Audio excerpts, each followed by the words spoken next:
The gun was already cocked when Catherine Maddox shoved open the door of the abandoned relay station, and she did not lower it even when she saw him sitting there.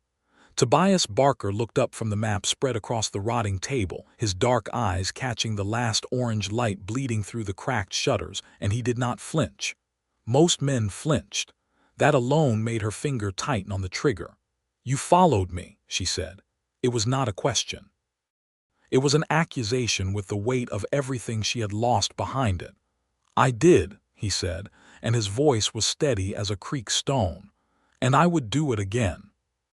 The betrayal sat in her chest like a coal that had not yet decided whether to burn or simply smolder.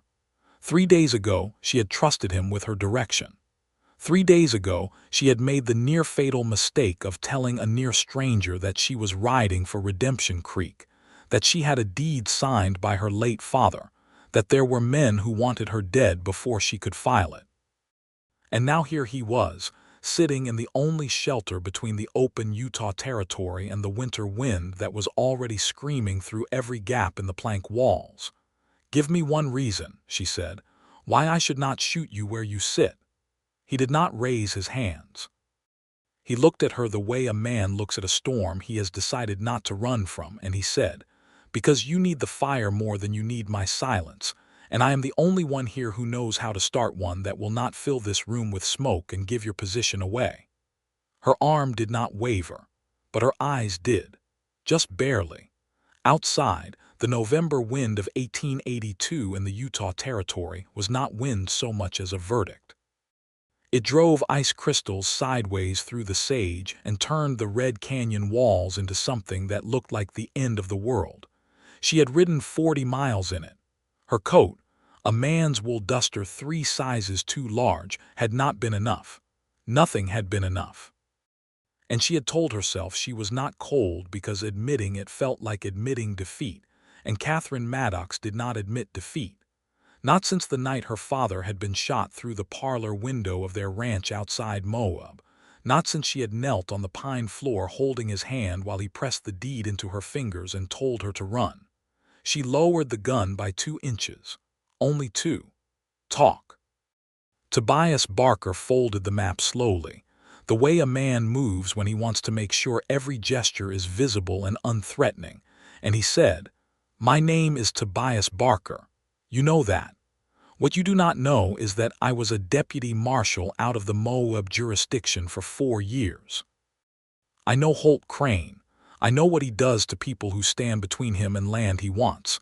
And I know your father, Catherine. I knew him before he died." The coal in her chest ignited. She had not told him her father was dead. She had mentioned nothing about Holt Crane.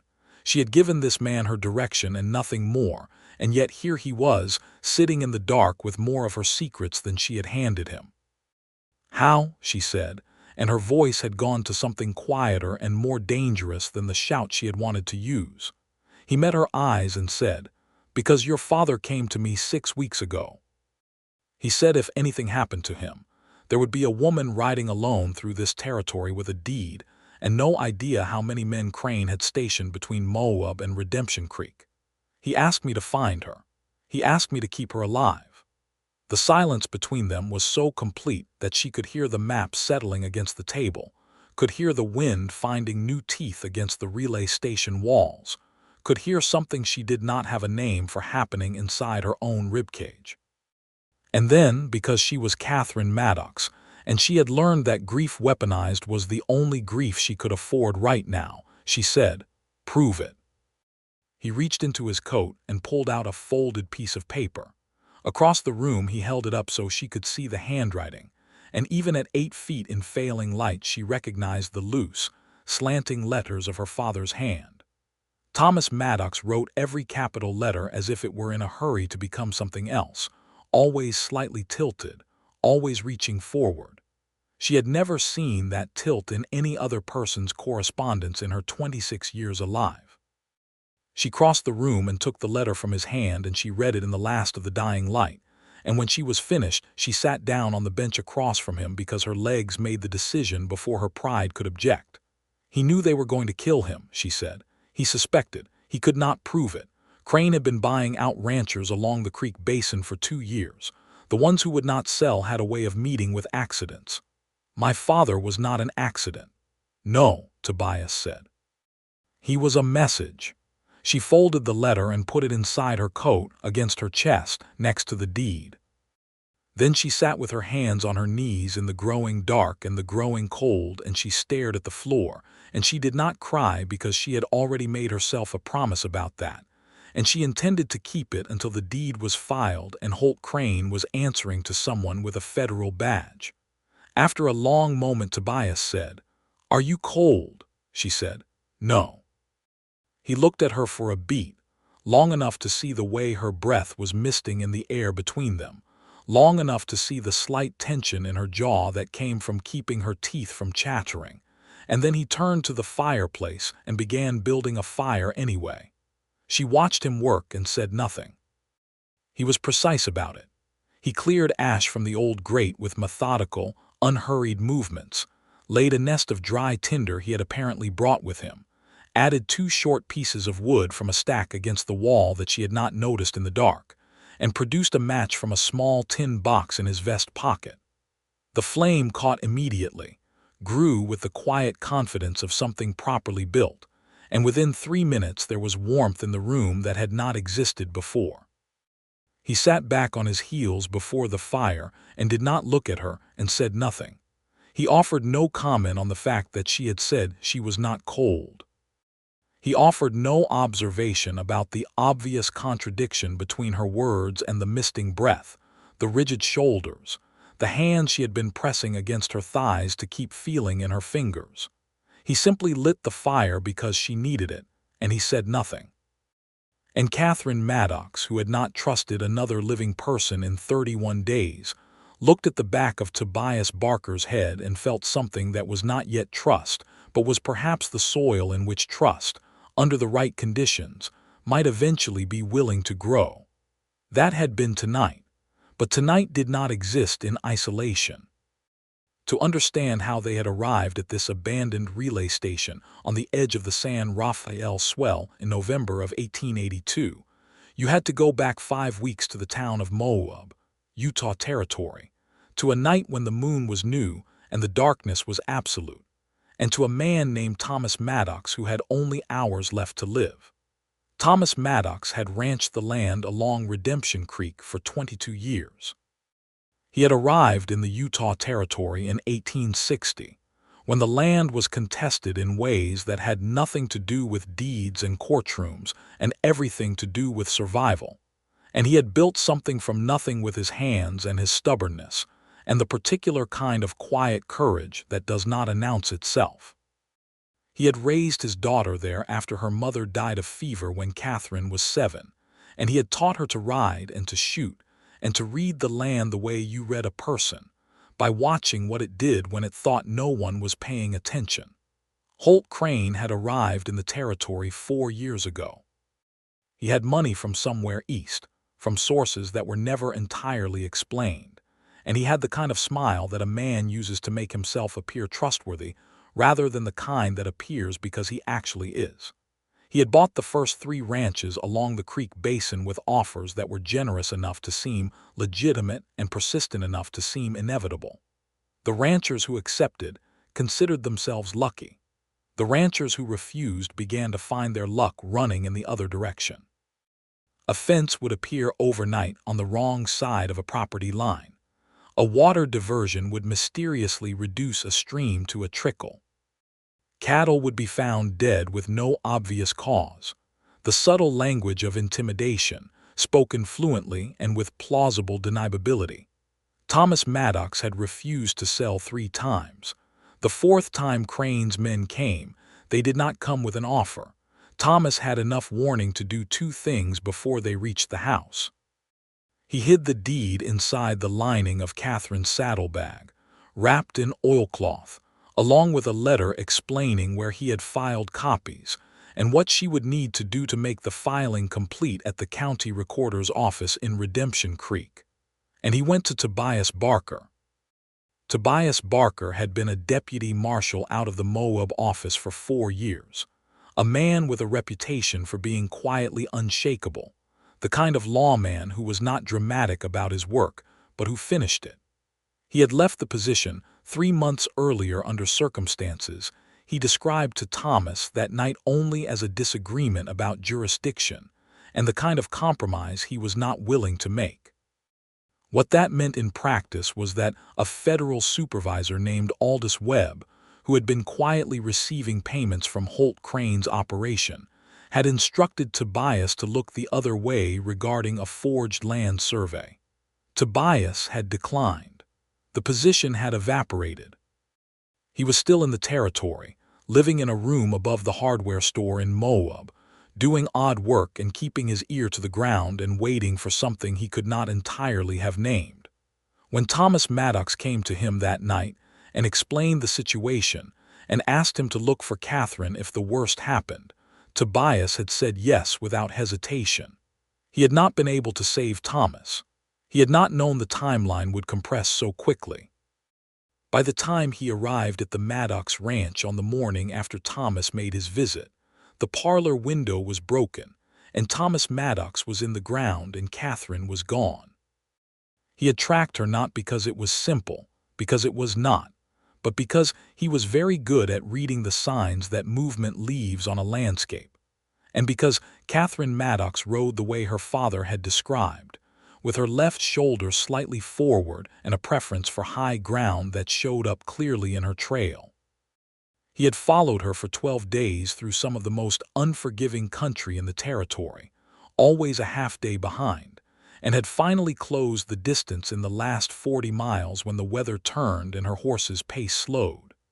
He had been inside the relay station for 2 hours before she arrived, getting his own bearings, drying out, looking at his map. When the door opened and she was standing there with the gun already up, he had felt something he had not expected to feel. Not fear, something closer to relief. She was alive.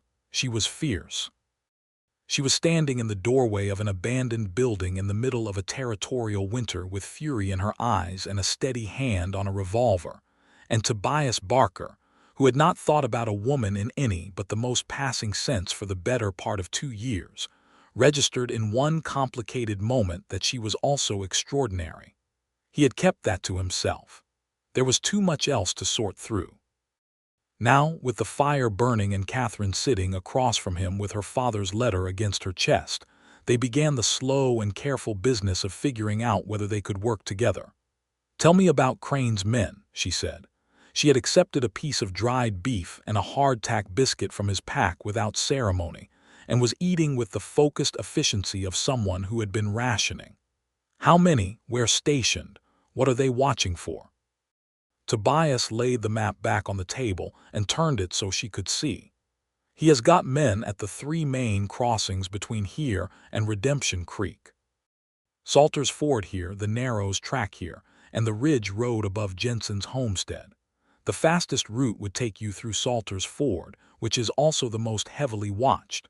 The safest route is the long way around through the canyon system, which adds 3 days but avoids all 3 positions." "I do not have 3 days," she said. "If I do not file by the 15th, the deed becomes contestable. That is how Crane set it up, through Aldous Webb's office." Webb pushed through an amendment to the land ordinance in October that requires original deed filings in disputed territories to be active registered within 90 days of the death of the original holder. "My father died on October the 3rd. The 15th of November is the deadline." Tobias looked at her for a moment and something shifted in his expression. "You have done your research." "My father taught me to know my enemy's tools," she said. "Webb's amendment is the tool, the deadline is the blade. I have 10 days. Then we go through the Narrows," he said.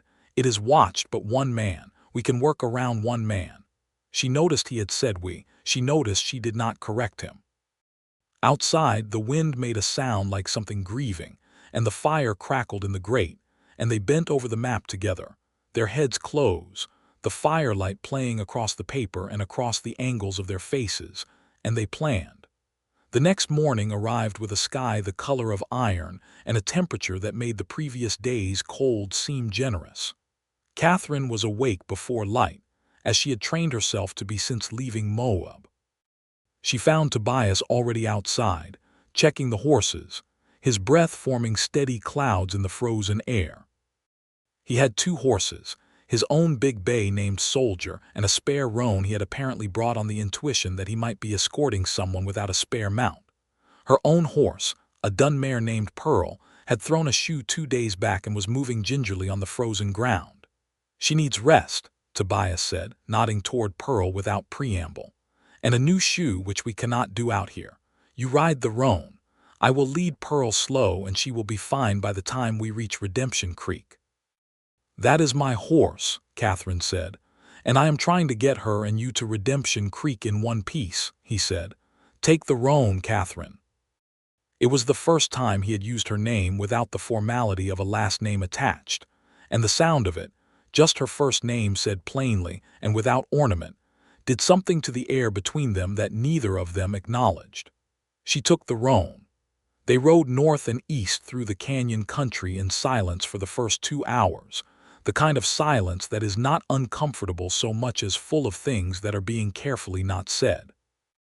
The landscape around them was severe and honest, red rock walls rising on either side of the trail, the sky above a narrow strip of gray.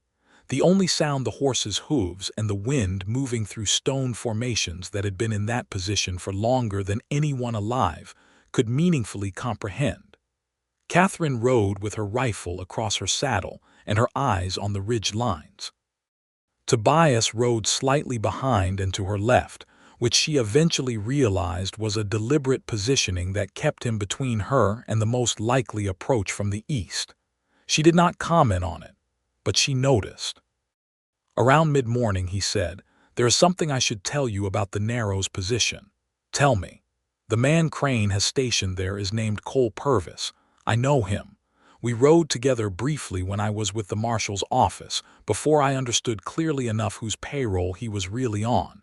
He is competent and he is mean, and he has no particular loyalty to anything except money and the path of least resistance." "You think he can be bought off?" "I think he can be reasoned with, if the reasoning arrives in the right form," Tobias said.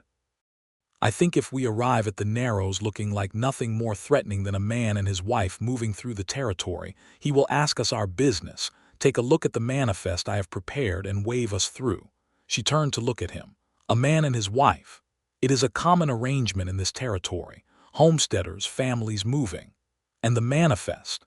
He produced a folded paper from his coat without breaking his horse's stride. She reached across the gap between the horses and took it. It was a travel document, handwritten but convincingly official, authorizing the passage of one Tobias Barker and his wife Catherine Barker through the Narrows Passage for the purpose of filing a homestead claim in the Redemption Creek Basin.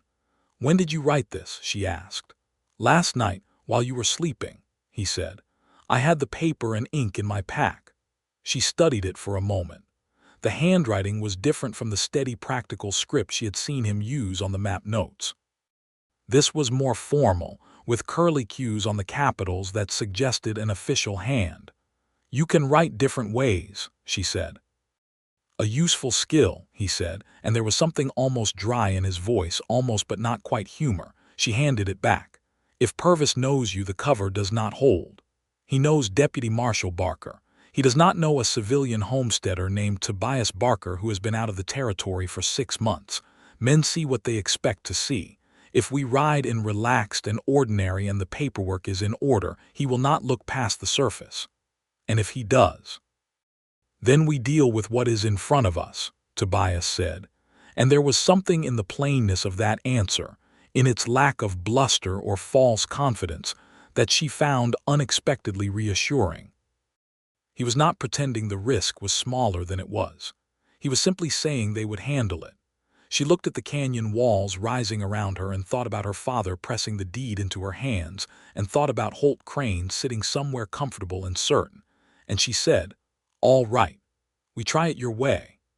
They reached the Narrows approach by late afternoon, a natural bottleneck where the canyon walls closed to within 30 feet of each other, and the trail was the only viable path through. It was exactly the kind of geography that a man wanting to control movement would love, and Crane had apparently understood this well enough to station someone there. Cole Purvis was leaning against a boulder at the mouth of the passage, smoking a cigarette, his horse tethered behind him.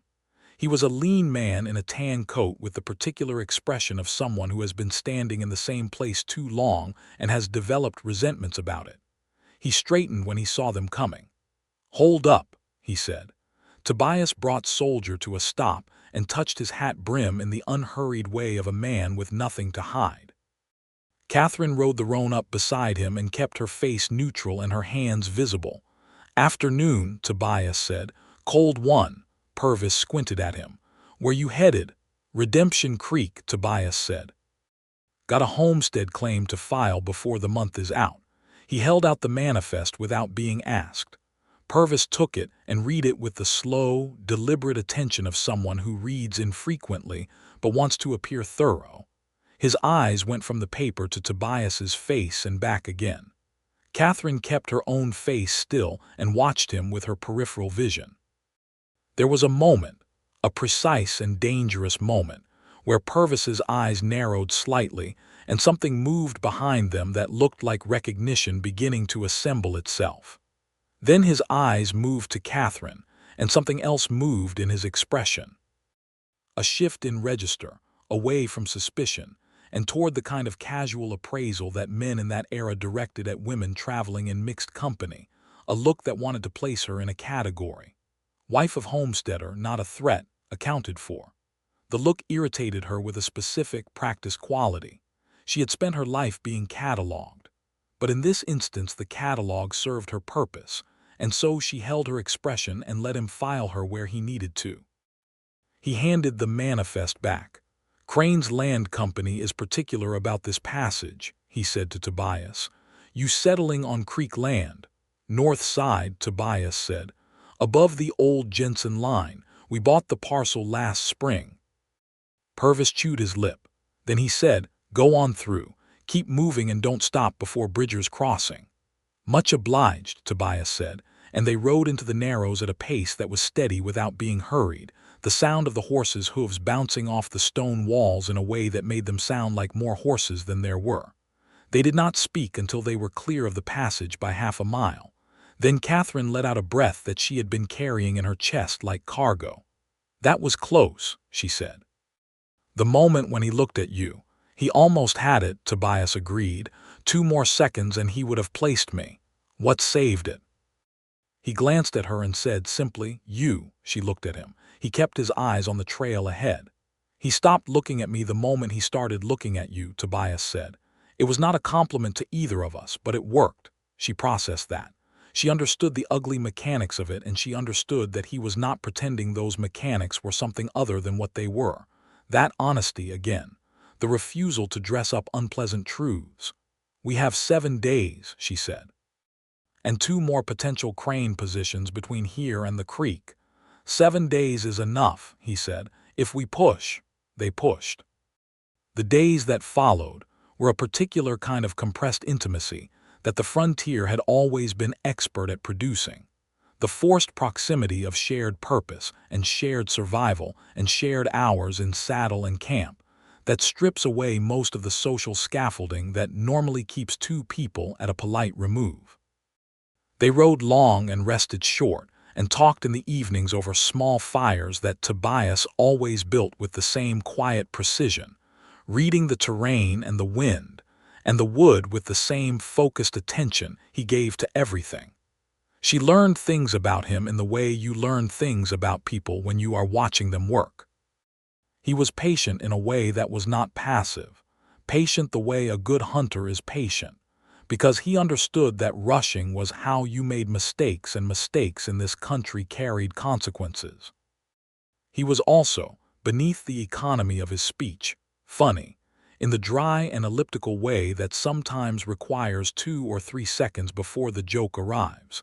And she caught herself laughing in the second day's camp at something he said about the motivations of mules, and then felt briefly startled at her own laugh, as if she had forgotten she still owned it. He asked her about her father in the way people ask about someone they actually knew, not the careful, sympathetic questions that are really about the asker's discomfort with grief, but the specific questions of someone filling in gaps in a picture they already had partially assembled. "He mentioned you read everything," Tobias said on the second evening. They had made camp in a hollow where a dry creek bed provided some wind shelter, and he was feeding the fire and she was spreading her bedroll on the flattest ground she could find. "He talked about me," she said. "It was not quite a question." "Considerably," Tobias said. "He was proud of you in the way people are proud of things they know they did not entirely deserve credit for, like he had planted a seed and was genuinely astonished by what grew." She stopped with her blanket in her hands. The fire popped. "That sounds like him exactly," she said, and her voice came out smaller than she had intended. "He said you would be the hardest person to help because you would insist you did not need it," Tobias said, and he said it without any edge, without any point being made, just as information. She spread the blanket and said nothing. But later, when she was lying on her back in the dark listening to the horses shift and the fire settle, she thought about her father saying that, about him knowing her well enough to predict the exact shape of her stubbornness. And she thought about the fact that he had apparently trusted this particular man enough to send him after her father who trusted very few people and knew how to read the ones he did. And she felt something in her chest that was sorrow and something that was beginning to be its counterweight. On the third morning, something happened that changed the texture of the journey. They were crossing a wide, dry mesa when Catherine spotted dust on the horizon behind them, too organized to be a dust devil, moving at the pace of horses being pushed. "We have company," she said. Tobias turned and studied the dust and said, "3 horses, moving fast." He looked at the mesa around them. "No cover here. We need to get to the canyon break ahead, 2 miles, maybe less." "They will close the gap before then," she said. "Then we ride," he said. They rode. The roan under Catherine was fast, faster than she had given it credit for, and she bent forward and pressed her heels in, and the horse responded with a long, ground-eating stride that she could feel all the way up her spine. Tobias was alongside her on Soldier, which was the horse she would have chosen if she were choosing horses for a run across bad ground. A big bay with powerful hindquarters and the kind of steady nerve that does not spook at the sound of its own speed. Pearl, the lame dun mare, could not match that pace. Tobias had looped Pearl's lead around his saddle horn, and now the mare was being pulled along at the edge of her ability, and Catherine could see the strain in it and hated it and said nothing because there was nothing to say. The canyon break arrived. They plunged into it at speed, the walls rising on either side, the trail narrowing and twisting, and Tobias pulled up into an alcove behind a screen of juniper with enough room for both horses and pointed Pearl's lead at Catherine and drew his rifle without a word. She took Pearl's rope and kept the 3 horses quiet by the simple force of her will and her hands, one on each of the close horses' necks, pressing steadiness into them. The sound of the following horses grew. She tracked it by ear. 3 horses, yes, slowing now as they entered the canyon break, more cautious on the unknown trail. They passed the alcove at a walk.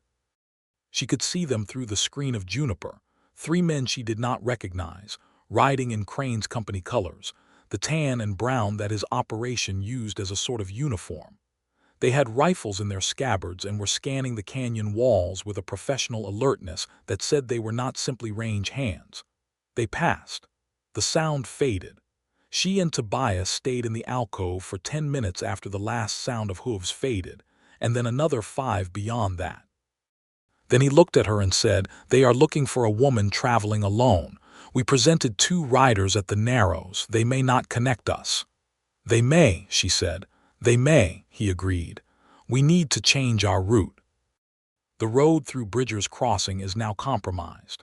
He pulled out the map and they bent over it in the narrow canyon light, shoulders touching, neither of them moving away from the contact, and found a third path, longer by a day but avoiding both the Bridger's Crossing position and the ridge road above the Jensen homestead. "That takes us to 10 days, she said. "The deadline is the 15th. "Today is the 5th, he said. 10 days from the 5th is the 15th. "We have exactly the time we need if nothing else goes wrong." "Things go wrong," she said. They do, he said, and then we figure out what is in front of us. She looked at him in the canyon shadow, this man who had been a stranger a week ago, and was now the person she trusted most in the world, not because of the length of their acquaintance, but because of what the acquaintance had contained, the specific quality of his attention, the way he said what was true rather than what was comfortable, the way he had lit that fire without ceremony or self-congratulation or any need for her to acknowledge that she had needed it. "Tobias," she said. He looked up from the map. "Thank you," she said, "for coming after me, for what you are doing." He held her gaze for a moment, and she could see something in his face that was careful and deliberate, something he was deciding whether to say. Then he said, "Your father asked me to find you, but I want you to know that is not why I am still here." The space between those two sentences was a room that neither of them entered just yet, but the door was visible. "Why are you still here?" she asked. "Because I want to be," he said simply. She looked at him for a long moment, this man with the steady eyes and the quiet competence and the habit of doing the right thing without needing any announcement, and she said, "That is an honest answer." "I try to give those," he said. "I know," she said. "I have noticed." They refolded the map and set out on the new route, and the day opened around them, cold and enormous and indifferent in the way. The Utah Territory landscape was perpetually indifferent, and Catherine found that she did not mind the cold as much as she had yesterday. The new route took them through high desert country that was technically beautiful in the way that things are beautiful when they are also trying to kill you. The altitude brought snow, first a dusting, and then a genuine several inches that made the trail uncertain and slowed them significantly. They camped on the fifth night in a draw out of the wind, and this time when Tobias asked if she was cold she said, "Yes, and you were right the first time, and yes to the fire." And he made a sound that was almost definitely a laugh and built the fire while she took care of the horses. After the horses were settled, and they were sitting by the fire with the snow coming down softly beyond the ring of warmth, she told him about her father's last letter. Not the one Tobias had been given, but the one folded with the deed in her coat, the one Thomas had written to her directly. She did not read it aloud. She told him what it said, which felt different, more chosen, more deliberately shared. Thomas had told her that the land was important, but she was more important. He had told her to be careful of mistaking stubbornness for strength. He had told her that her mother would have been proud of her in ways that had nothing to do with the ranch or the deed. He had told her that the right kind of man for her was not the kind who needed her to be less so that he could be enough, and that she should look for the kind who found her exactly enough, who was not threatened by her capability but interested by it. When she finished saying this, there was a comfortable quiet for a while, just the fire and the snow and the horses. Then Tobias said, "He was a wise man." "He was," she said. "He was also stubborn and occasionally impossible, and he pushed himself past what his body could sustain for the last 5 years of his life, and I spent a great deal of energy being angry at him about that." "That sounds like love," Tobias said. "It was," she said, "both the anger and the rest of it." She looked at the fire. He looked at the fire. The snow came down. "What about you?" she asked. "Who are you, Tobias Barker, when you are not following women through territorial winters?" He was quiet for a moment, not evading the question but settling into it. "I grew up in Kansas. My mother was a school teacher and my father ran freight. I was the middle of 5 children, which means I spent the first 20 years of my life learning to be useful without needing to be noticed for it. I came west when I was 22 because I wanted something I could not name yet, and the West seemed like the place where unnamed things had room." He paused. "I found out eventually that the thing I wanted was to be somewhere that the work I did mattered. That is not a frontier-specific desire, but the frontier is a place where the gap between doing good work and not doing it is very visible." "The marshal's work," she said. "Yes, until it was not that anymore." He shifted. "When Webb told me to look the other way regarding Crane's survey, I felt very clearly that I had arrived at the place where I had to decide what I actually was, whether I was the kind of man who compromised when it was costly not to, or the other kind." You chose the other kind. I lost my position, he said. But yes, my father chose the other kind too, she said quietly. Look where it got him.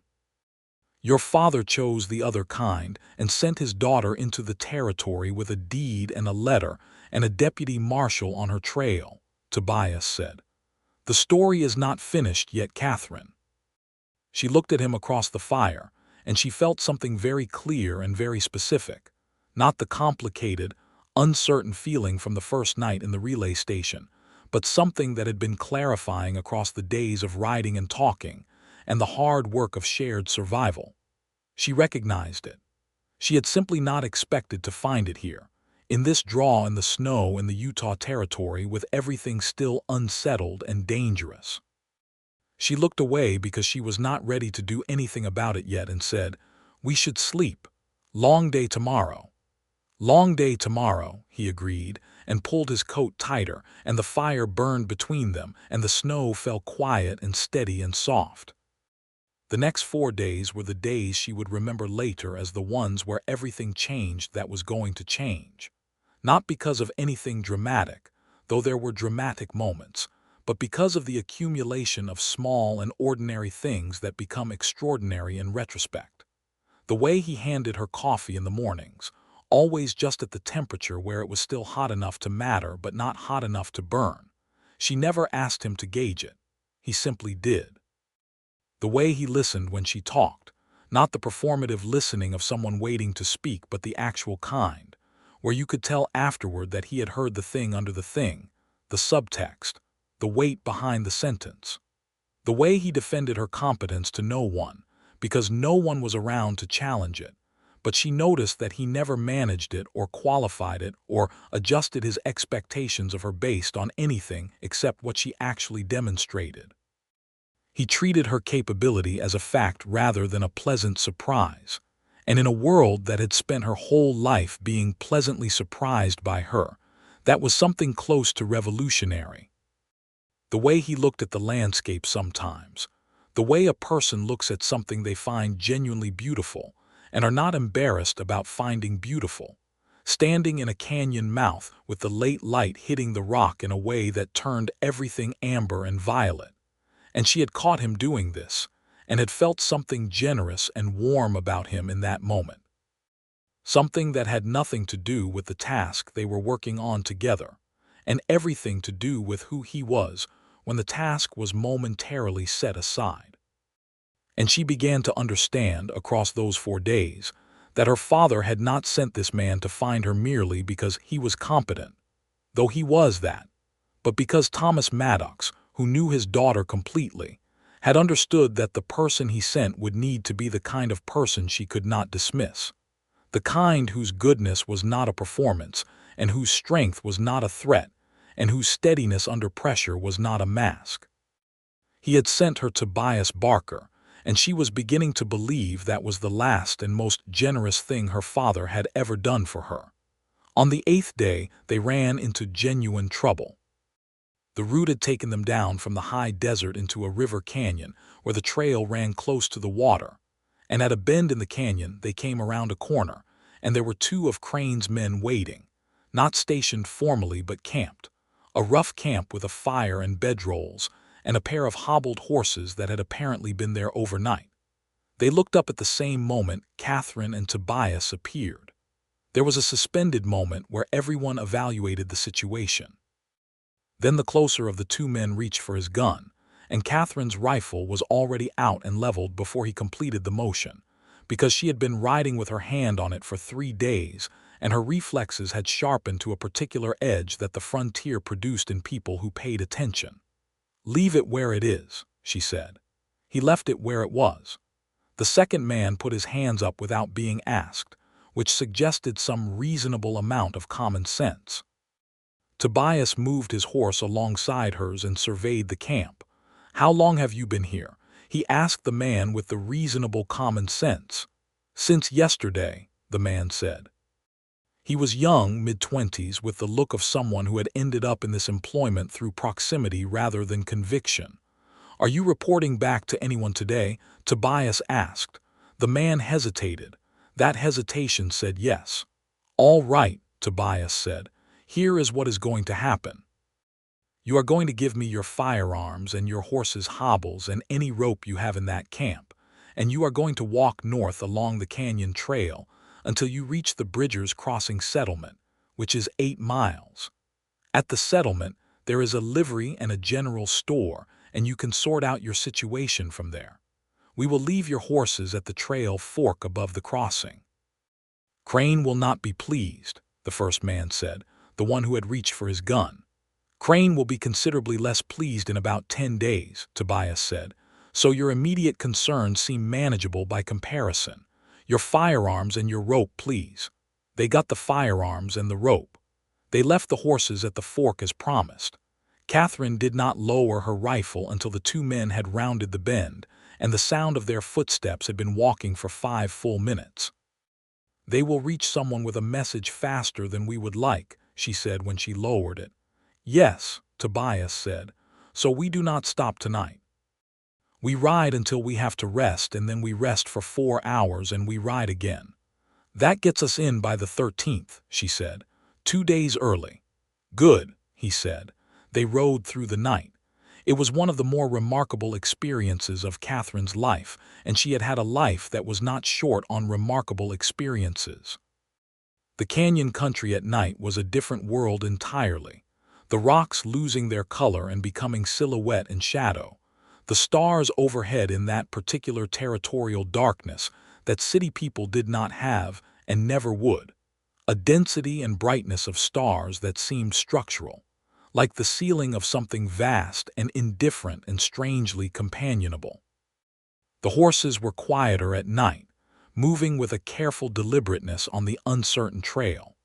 She rode alongside Tobias through all of it, and they talked in low voices that suited the night, the kind of conversation that opens in the dark because the dark makes it easier, where you say things you might manage less honestly in the daylight.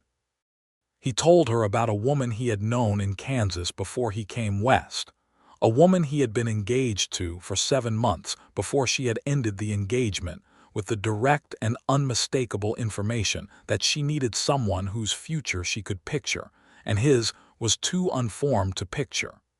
He had not been devastated so much as clarified by it. He had understood that she was right, that he had no clear future to offer, and that what he had was a direction rather than a destination. "Do you have a destination now?" Catherine asked. There was a pause that was filled with the sound of hooves on stone and the distant call of something nocturnal in the canyon walls. "I am beginning to think I might," he said. She understood what he meant. She chose not to pursue it directly yet, not because she did not want to, but because she wanted to be in a place where the urgency of survival was not inflecting every other feeling, where she could trust that what she felt was what she felt, and not what the situation was manufacturing. "Ask me again when this is done," she said. "When the deed is filed and Crane is answered for and I know what the next part of my life looks like, ask me then." "All right," he said. "You do not seem discouraged by that," she observed. "I am a patient man," he said. "You have mentioned that, or demonstrated it, which is different." "Demonstration is more reliable," he said, and she could hear the almost smile in his voice, and she turned away to look at the stars because she was smiling too, and the dark did not need to see everything. They rode. By the time the sky began to lighten in the east, they were out of the canyon and into the more open country that marked the approach to the Redemption Creek Basin. Catherine recognized the shape of the hills from her father's descriptions, had been hearing about this landscape her whole life as reference point and landmark. And now here it was, gray and brown, and just beginning to catch the first gold of a November dawn, and she felt something enormous turn over in her chest. They stopped for 4 hours in a creekside grove of cottonwoods. The horses drank and were hobbled, and they slept on their bedrolls in the pale morning cold. And when she woke, he had coffee ready, and the horses were brushed and saddled, and she looked at him for a long moment in the early light and said nothing, because there was nothing that needed saying yet. They reached the outskirts of Redemption Creek on the afternoon of November the 13th, exactly 2 days before the deadline. The town was larger than she had expected, a proper Western settlement with a main street of 15 or so buildings, a hotel, a general store, a saloon, a telegraph office, a land office with a hand-painted sign, and the county recorder's office, which was the specific building she had been navigating toward for 31 days. It was also, she observed as they rode down the main street, a town where Holt Crane was a visible presence. His land company had an office with a prominent facade. Two men in tan and brown coats were loitering outside the saloon with the particular quality of loitering that is actually watching. "He knows this is where you have to come," Tobias said quietly. "Of course he knows," she said. "The deadline was his design. He knew I would have to come here. He will try to intercept you before you reach the recorder's office." "Let him try," she said. They rode to the hotel first and took a room, the proprietor giving them the standard assessing look that frontier town hotel keepers gave to strangers, and they put the horses in the stable and washed the trail off their faces with the basin and pitcher in the room, and then they talked through the next 24 hours with the same focused precision they had applied to every problem on the trail. The recorder's office opened at 8 in the morning. Filing would require presenting the original deed, proof of identity, and a completed claim form. Tobias, given his previous capacity as deputy marshal, still had credentials that would serve as witness to the filing. Catherine had the deed and her father's death certificate, which she had obtained from the Moab sheriff's office before leaving, in the same oilcloth packet. "Crane's men will try to prevent you from entering the office," Tobias said. "Physically, with some fabricated legal obstacle or both." "What fabricated legal obstacle does he have?" "Webb's amendment allows the recorder's office to defer a filing if there is a pending third-party claim. Crane will have filed a third-party claim against the Maddox property. The recorder will be under pressure to defer." "Can he do that, legally?" "Webb's amendment is not entirely legal by federal standards, but in this territory at this moment, Webb's influence is sufficient to make local compliance likely." He looked at her. "We need someone at that filing who is not subject to Webb's influence, a witness with federal standing." "You have federal credentials," she said. "I have former federal credentials," he said. "They may or may not be sufficient, but there is a federal circuit judge who passes through this territory on a quarterly rotation. His name is Elias Crane. He is, regrettably, no relation to Holt Crane, which I only mention to prevent confusion. Judge Elias Crane has a reputation that is genuinely uncorruptible, and his rotation brings him through Redemption Creek in the second week of November." She looked at him. "You knew this?" "I researched this," he said. "Before I left Moab, I found out that the judge would be in or near Redemption Creek around the time we needed to be here." "Where is he now?" "Staying at this hotel unless his schedule changed," Tobias said. "The proprietor confirmed the name on the register when we checked in without my asking." She sat very still for a moment. "You planned all of this?" "Your father planned some of it. I extended the plan." "Tobias," she said. "Yes." "That is remarkable," she said, and she meant it completely. They found Judge Elias Crane at dinner in the hotel's dining room, a compact man in his 50s with the precise, unimpressible manner of someone who has spent decades watching people attempt to manipulate him and has become genuinely bored by their efforts. Tobias introduced himself and explained the situation with the same economy he brought to everything: facts in order, relevant context only, no embellishment. The judge listened. He asked 3 questions, sharp and specific, about the Webb Amendment, the deed's filing history, and the timeline of Thomas Maddox's death.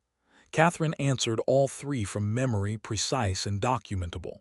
The judge looked at her for a moment and said, "Your father's name was Thomas Maddox?" "Yes," she said. "I heard a case regarding a property dispute on Redemption Creek 3 years ago," the judge said. Crane's land company attempted to reclassify a water-adjacent parcel as federally administered range land, which would have nullified a private deed. The court found in favor of the original deed holder. He folded his hands on the table. "I was that court. I know exactly what Crane's operation has been doing in this basin, Miss Maddox. I will be at the recorder's office at 8 o'clock tomorrow morning, and I strongly suggest that Aldous Webb's amendment will not survive contact with a federal jurisdiction review, which I intend to initiate the moment I observe it being applied. He picked up his fork and returned to his dinner in a way that made clear the conversation was complete. Outside the dining room door, Catherine stopped walking and put her back against the wall and closed her eyes for a moment. Tobias stopped beside her. "Are you all right?" he asked. She opened her eyes. She was not crying. She was something adjacent to crying, something that was about the accumulated weight of a month of survival and fear and stubbornness, and the slow, grinding labor of simply continuing, arriving at a point where the path forward was visible. "We are going to file the deed tomorrow," she said. "Yes," he said. "And Crane is going to face a federal review." "Yes. And my father's land is going to remain what he intended it to be." "Yes," Tobias said, and his voice was quiet and certain in the way she had come to understand as his most genuine register. She looked at him in the hallway of the hotel in Redemption Creek, this man who had followed her across 300 miles of territorial winter, and planned ahead to the judge's schedule and built fires without being asked, and told her the truth every single time she needed it, and once or twice when she had not wanted it, and she said, "I want to ask you something." "All right," he said. "Earlier on the trail I told you to ask me again when this was done," she said. "You said all right, and you have been patient, which you are very good at. But I think I do not want to wait until tomorrow is done. I think I want to say it now." He was very still. "I think," she said, carefully but not cautiously, "that what I feel for you is the real kind. Not the kind made by proximity and desperation, though we have had both of those. The real kind that my father's letter described. The kind that does not need me to be less."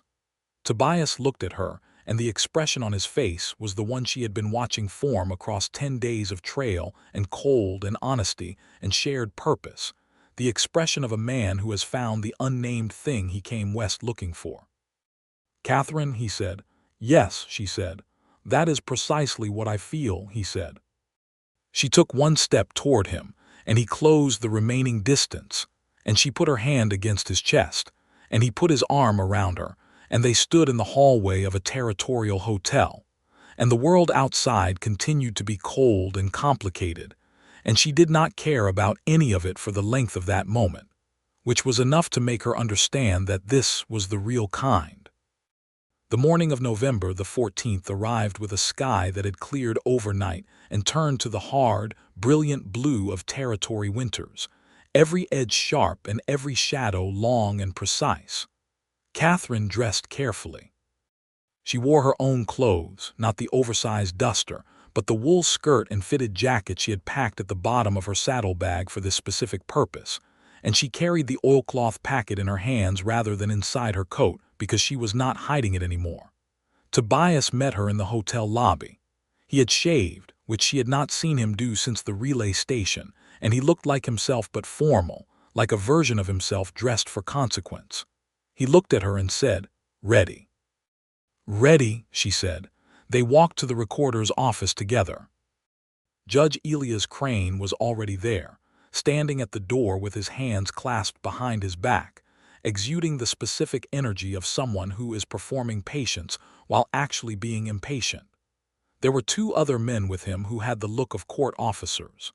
Holt Crane was also there. She had seen one sketch of him in a Moab newspaper, and the sketch had not flattered or exaggerated him. He was a well-dressed man in his 40s, with a broad, comfortable face, and the kind of easy authority that comes from decades of having things go his way.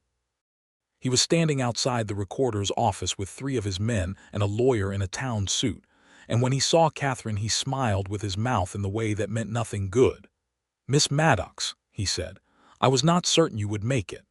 "I made it," she said. "I'm afraid you will find the filing process somewhat complicated," he said. "My attorney has filed a petition under the Webb Amendment that requires the recorder to defer any competing claims pending review." Your deed, I'm told, was issued under conditions that are now legally contested. He said it pleasantly, like a man explaining a mild inconvenience about weather. Mr. Crane, said Judge Elias Crane, stepping forward from the doorway with the unhurried certainty of a man who has terminated many arrangements with greater pretensions than this one. I am Judge Elias Crane of the Federal Circuit Court. I have authority in this territory superseding any territorial amendment. The Webb Amendment, which I have reviewed this morning and find to be in direct conflict with the Federal Land Ordinance of 1879, is hereby subject to an emergency jurisdiction review that suspends its application effective immediately. The Recorder's office will proceed normally. Holt Crane's lawyer opened his mouth. Do not, said the judge mildly, attempt to argue territorial precedent with a federal circuit judge on a public street. It will not improve your morning. The lawyer closed his mouth. Holt Crane looked at Catherine. The pleasantness had left his face, and what was underneath it was the thing she had expected, the bare calculation of a man who had decided that people were simply obstacles to manage. She held his gaze and did not look away. This is not finished, he said. It will be by 9 o'clock, she said. They went inside. The Recorder's office was a plain room with a high counter and 3 wooden chairs and a remarkable amount of paper organized along the walls on built shelves. The Recorder, a small man named Edgar Finch, who had apparently been warned by the judge's presence that this was not a morning for ordinary procedure, worked with a brisk and focused efficiency that suggested he had been waiting for someone with federal standing to walk through his door for quite some time. Catherine placed the deed on the counter. She placed the death certificate beside it. She placed the completed claim form, which she had filled out in the hotel the previous evening, with the Recorder's standard form that the hotel proprietor had on hand for precisely this kind of traveler, beside both of those. Edgar Finch examined everything with the thoroughness of someone who understands that the quality of his examination will be cited in subsequent legal proceedings. Judge Elias Crane stood at Catherine's shoulder and watched and said nothing, his presence a specific and sufficient statement. Tobias stood beside Catherine and also said nothing. He was simply there, solid and steady, the way he had been for 31 days in one form or another, and she was aware of his presence with the particular heightened awareness of someone who has learned to read another person the way you read the land, by paying attention to what it does when it thinks no one is watching. Edgar Finch stamped the deed. Stamped the claim form. He wrote a number in a large leather-bound register. He looked up at Catherine and said, in a voice that was professional but not without its own kind of satisfaction, filed and recorded. The Maddox homestead at Redemption Creek, 140 acres, recorded in the name of Catherine Eleanor Maddox, dated November the 14th, 1882. Catherine put her hand on the counter because the counter was there and it was useful. The judge signed as federal witness. Tobias signed as secondary witness. Edgar Finch gave her the stamped copy. She held it. The oilcloth had been her father's. The deed had been his plan, his forward vision, his last provision. She held it and felt the full weight of 31 days pressing into this specific moment, and she let it, did not push it away or compress it into something manageable, just let it be exactly as large as it was. Then she folded the copy carefully into the oilcloth, put it in her pocket, and walked outside into the November light. Holt Crane was gone. His men were gone. His lawyer was gone. Whether they had understood that the moment had passed, or whether the judge's court officers had communicated something privately to motivate departure, the street was clear, just the ordinary life of a frontier town moving around them, horses and people, and the distant sound of the blacksmith. She stood in the street and Tobias came out behind her and stood beside her and said nothing. "It is done," she said. "It is done," he said. She turned and looked at him. In the daylight, in the clear cold November air, without fire or trail or darkness or urgency, she looked at him and saw what she had been seeing across all those miles and days, A man who was exactly who he appeared to be, whose goodness was structural rather than situational, who had followed her across 300 miles of hostile country not for payment or reputation or any reward she could identify, but because he had made a promise, and because he wanted to. "I would like to go home," she said. "To the ranch," he said. "To the ranch," she confirmed. "I have 140 acres on Redemption Creek and a house that needs more work than I care to think about and animals to tend to and a year's worth of things to sort through." She paused. "I would like not to do all of that alone." He looked at her for a moment with everything he felt visible in his face, not because he was careless but because he had decided not to manage it, and he said, "I would like that too." "You should know," she said, "that I am not easy. My father said I was stubborn and occasionally impossible, and I think that is accurate." "Your father also said," Tobias replied, "that you were the finest person he had ever known. Those things are not contradictions." She felt her throat tighten. She pressed her lips together briefly. Then she said, "All right, then let us go home." They collected their horses from the stable.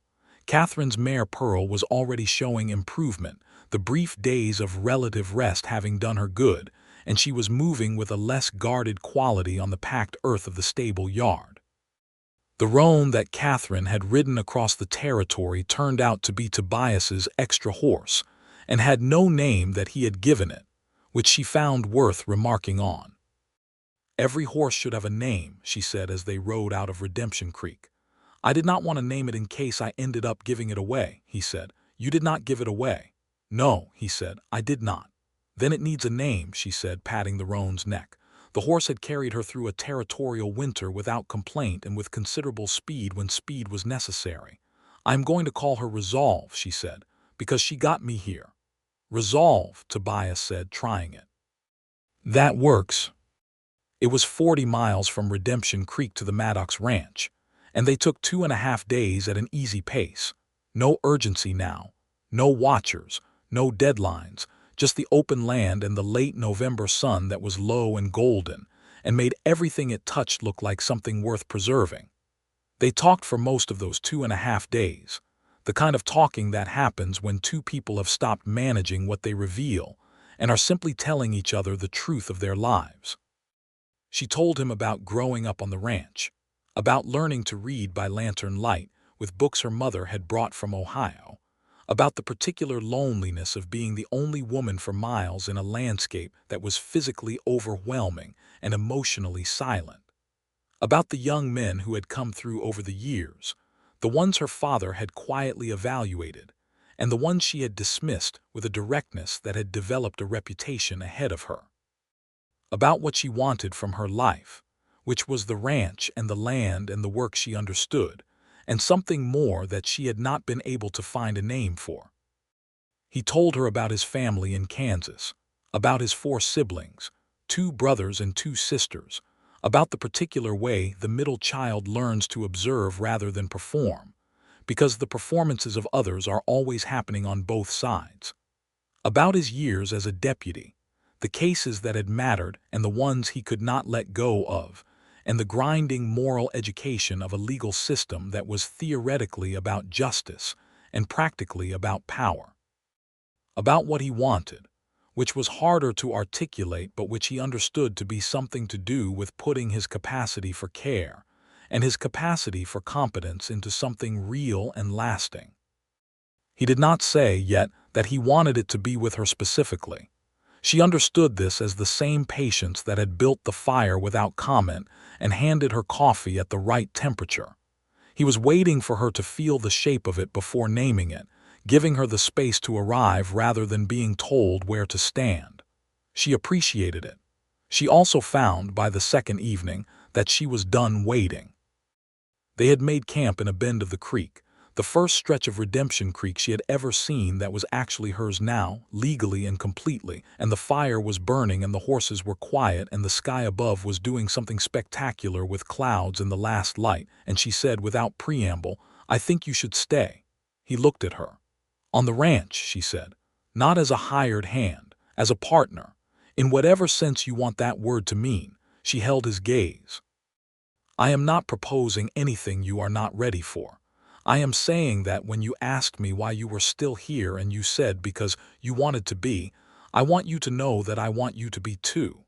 Very much."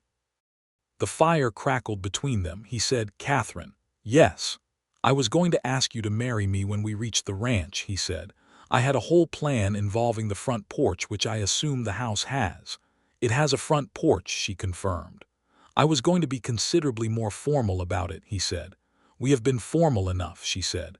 "We have been formal for 31 days. I am tired of formal." He crossed the small space between them and took both her hands in his and looked at her in the firelight and said, "Catherine Maddox, will you marry me? I am asking you here instead of the front porch because I am also tired of waiting and I think your father would understand." "My father," she said, "would be delighted. Is that a yes?" "That is absolutely a yes," she said. He kissed her then, for the first time, in the bend of Redemption Creek with the fire warm behind them and the extraordinary sky overhead and her hands in his. And it was the kind of kiss that a person remembers not for its drama but for its completeness, the sense of something arriving that had been in transit for a long time. When it was done, she rested her forehead against his and said, "We are going to be very good at this." "I know," he said. "I am still stubborn and occasionally impossible," she reminded him. "And I am patient," he said. "We established that," she said, and she smiled into the dark and the fire burned and the creek moved and everything was exactly as it should be. They reached the Maddox ranch the next afternoon. The house had not been touched by Crane's men, or if it had been searched it had not been ransacked, and it stood in the thin winter light looking solid and unpretentious and completely itself, the way houses built for work rather than appearance tend to look. The porch was there. The barn was standing. 3 horses that had been turned loose from the corral before Catherine left had found their way back and were standing against the fence with the resigned patience of horses who have been waiting for someone with feed. She stood in the yard for a long moment. Tobias stood beside her and said nothing, letting her have the moment. Then she said, "All right," and walked up the porch steps and opened the front door of her father's house, which was now her house, which was going to be their house, and went inside to start the fire. The winter settled in around them with a kind of generous brutality, the Utah Territory having no interest in modifying its conditions to accommodate anyone's emotional circumstances. But the ranch was tight, and the firewood was stacked deep, and they were both people who understood that work done correctly is its own kind of warmth, and the days fell into a pattern that had the quality of something organic growing into its right shape. They were married in December by a circuit preacher who came through every 6 weeks and performed the ceremony in the front room of the ranch with no witnesses except the judge's court officer, who happened to be passing through on his own circuit, and who signed the certificate with the same brisk efficiency he brought to all judicial paperwork. Catherine wore her mother's dress, which she had found in a cedar chest in the bedroom, miraculously preserved, and which fit as if it had been made for her, which she took as the kind of sign that was not a sign so much as a gift from time. Tobias wore his better coat and looked at her walking toward him across the front room with an expression that she recognized as the one he wore when he saw the canyon light hit the rock in a way that moved him. The one that said he found something genuinely beautiful and was not embarrassed about it. After the preacher left, they sat by the fire in their own house, and she put her head on his shoulder and he put his arm around her, and they stayed there for a long time without talking, which was its own kind of language that they had learned fluently on the trail. Holt Crane, as it turned out, was a problem that did not end quietly. Judge Elias Crane's jurisdiction review of the Webb Amendment concluded in February of 1883 with a finding that the amendment was invalid under federal land ordinance and that Aldous Webb had exceeded his authority in issuing it. Webb resigned from his federal position ahead of a formal censure and left the territory. Several of the property transfers that Crane's company had forced through questionable means were subject to review, and 2 of the ranchers along the creek basin who had sold under the pressure of implied threat were able to negotiate reacquisitions. Crane himself faced a civil proceeding and a separate inquiry regarding Thomas Maddox's death. The inquiry stalled twice and produced a result that was, in the legal language of 1883, an inconclusive finding of contributory negligence, which was not justice but was not nothing. Crane withdrew from the territory in the summer of 1883. Whether he found another territory and another set of smaller people to press against, Catherine did not know and decided she could not spend her life tracking. She spent her life doing other things. The ranch work was real and absorbing, and she was good at it in the specific way that people are good at things that are in their blood, not learning something new but returning to something they always knew. Tobias was good at the things that needed him, the structural repairs the house required, the management of the livestock end of the operation, the negotiation with buyers in Redemption Creek that benefited from someone who could read people accurately and quickly. They worked side by side in the way that people work when they have both competence and genuine respect for each other's competence, adjusting and complementing without diminishing. They had arguments. This was inevitable, and they were both honest enough to know it was healthy. She had been right about her own stubbornness. He had been right about his patience. These two qualities collided occasionally in ways that were bracing and instructive, and generally resolved by the end of the day, because neither of them had any real interest in carrying things past what they were worth. In the spring of 1883, she found her father's old journal in the study, a plain cloth-bound book he had kept for 20 years, and she read it over the course of several evenings with Tobias sitting across the lamp from her reading his own book. And occasionally she would read something aloud that her father had written, and they would talk about it. And sometimes she would laugh, and sometimes she would be quiet for a while. And all of it was the ongoing conversation with her father that his death had interrupted, and that she was continuing in the only way available. The entry from 6 weeks before his death was the one she read twice. It said, "Went to see Barker today. He is a good man, the genuine kind, not the performed kind. I think Catherine will fight it, but I think she will see it eventually. She always sees the real thing. That is the part of her that is her mother." She closed the book and held it in her lap and looked across the lamp at Tobias, who had looked up from his own reading and was watching her with that quiet attention.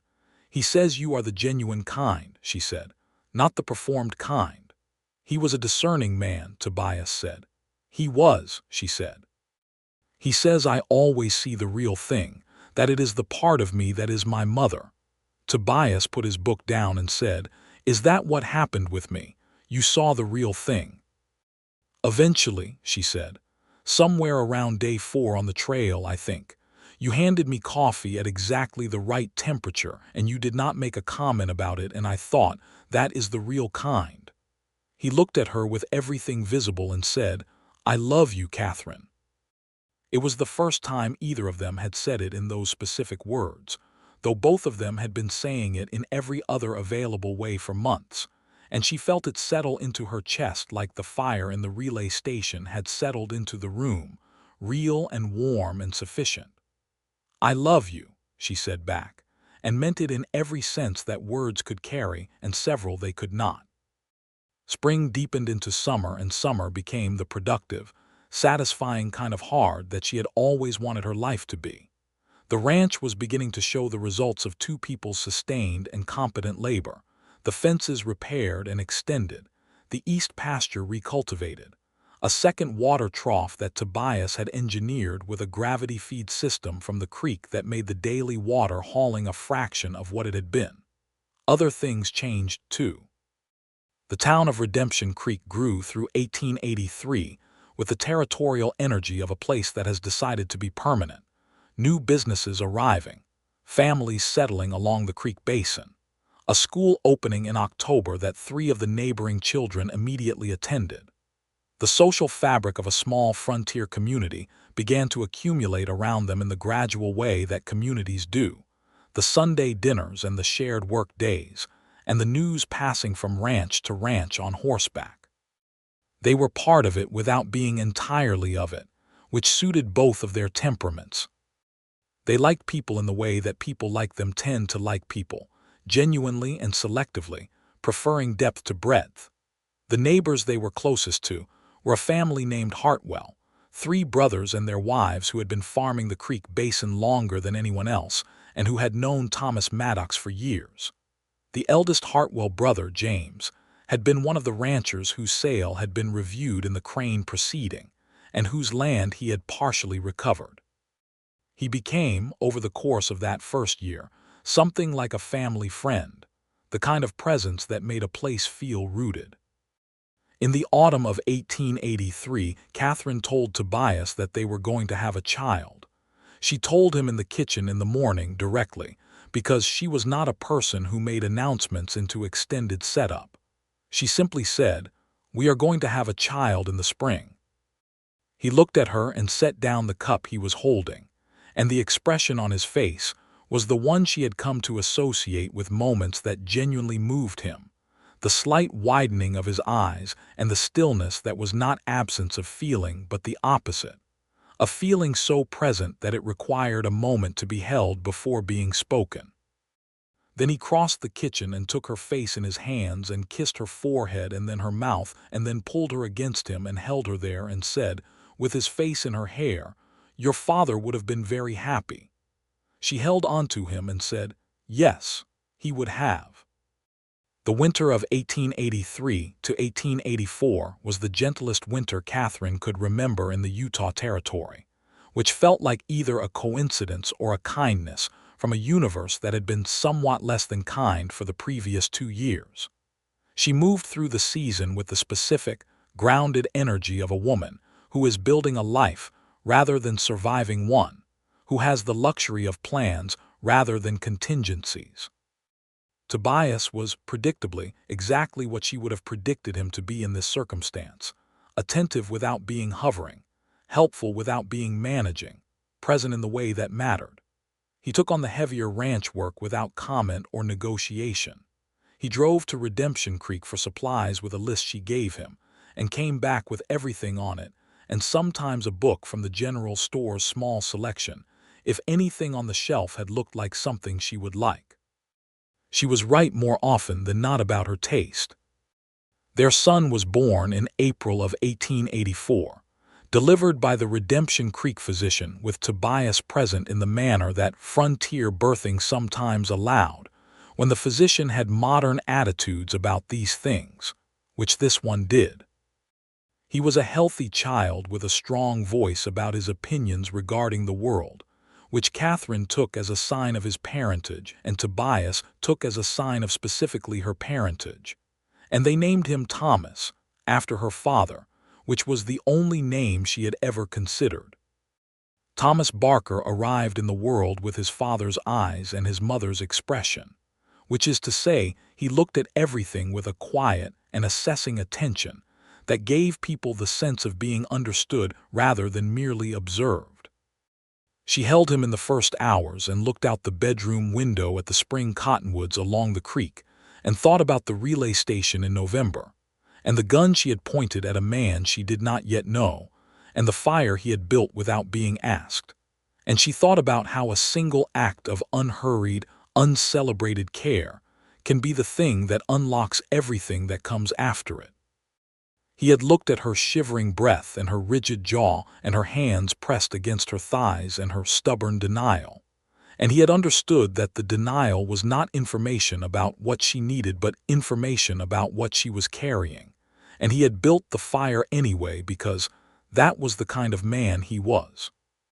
Tobias came into the room and sat on the edge of the bed and looked at their son in her arms and then looked at her, and she could see in his face the enormity of it and also the happiness of it, the two things together the way they always are with the things that matter most.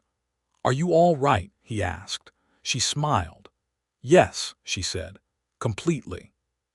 He reached out and touched their son's small hand, and the baby's fingers wrapped around his father's finger with the automatic, complete trust of something too new to know about wariness. And Catherine watched this and felt something move through her that was not sentiment so much as deep, structural recognition of a life that had arrived at itself. "Thank you," she said. He looked up at her. "For what?" "For being the genuine kind," she said, "not the performed kind." He looked at her for a long moment, and she saw in his face all of it. The relay station and the trail and the cold and the filing and the front room wedding and the kitchen mornings and every fire built in the dark between Moab and here. And he said, "Thank you for letting me prove it." She leaned her head back against the pillow and held their son, and Tobias sat beside her, and the spring light came through the bedroom window in a wide, warm band. And outside the cottonwoods along Redemption Creek were coming into their new leaves. And the land that her father had built and protected and died for, and she had fought across 300 miles to keep, was exactly as it had always been. Red rock and sage and creek water and the vast, indifferent, gorgeous sky. It was not indifferent, actually. It had never been indifferent. It had simply been waiting, the way the unnamed thing waited, for the right person to arrive and call it by its right name. The years that followed were built on the same foundation that the first year had established: work and honesty, and the daily practice of choosing each other not as an event but as a habit, which is what love becomes when it is the real kind. They were not without difficulty, because a ranch in the Utah Territory in the 1880s was not a life designed for ease, and they were not without loss, because no life is. A drought in 1886 cut the creek water and tested the ranch hard, and tested their plans harder, and they adjusted with the flexibility of people who had already learned, on a very specific trail in a very specific winter, that rigidity was the thing that broke and adaptability was the thing that held. A second son came in the winter of 1886, born in December with an already opinionated personality and hair the same dark color as his father's, and they named him James, after James Hartwell, whose friendship had meant something across 3 years of neighboring life, and who accepted the honor with the gruff, moved reaction of a man who does not easily show when he is touched. A daughter arrived in 1889, the last child, with her mother's directness and her father's patience in some interesting combination that suggested she would be formidable in ways neither of them had yet invented. They named her Margaret after Catherine's mother, and Thomas Barker, who was 5 and already the kind of boy who made observations beyond his years, said upon meeting his sister for the first time, "She looks like she already knows something," which both parents agreed was probably accurate. The ranch grew. Not spectacularly, not in the way that Holt Crane's operation had grown, by consuming everything around it, but in the organic, genuine way of something that is properly rooted. More pasture, better fencing, a reputation in Redemption Creek for stock that was worth its price, and a family that was worth knowing. The Maddox name, which had been what the deed said, and what her father had built, and what she had carried across a territorial winter, became Catherine Barker's name in law but not in land, because she kept the ranch registered as the Maddox Barker property, a hyphen that was not a compromise but a completion. Tobias said when she told him she was doing this, "Your father would have liked that." "It was his land first," she said.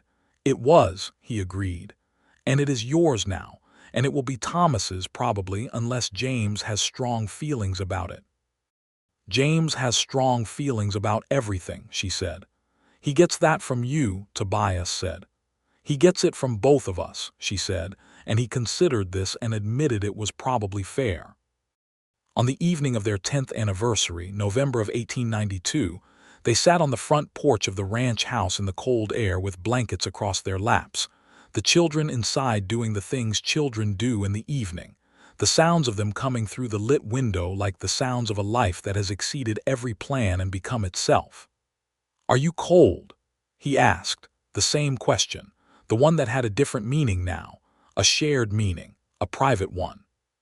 She turned and looked at him in the porch dark, this man she had built a decade with, who had followed her through territorial winter, and told her the truth and built fires when she needed them and called her by her name without ceremony, and looked at Canyon Light and kissed her in the bend of Redemption Creek, and held their first child with the total absorption of a man who has found the unnamed thing he came looking for. She said, "Yes." And he pulled the blanket tighter around both of them, and she leaned into his side, and he pressed his cheek against her hair. And they sat there together on the porch of their house on the land her father had built, listening to their children and watching the stars arrive in the territorial dark. The same dense, structural stars that had kept them company on every night of that trail that had brought them here. And everything that needed to be said had been said, and everything that needed to be done was done. And the story was not over so much as settled, the way things settle when they are properly made and put into their right place. The creek moved in the dark below the pasture. The fire burned inside the house. The stars were very bright. It was enough. It was more than enough. It was exactly everything.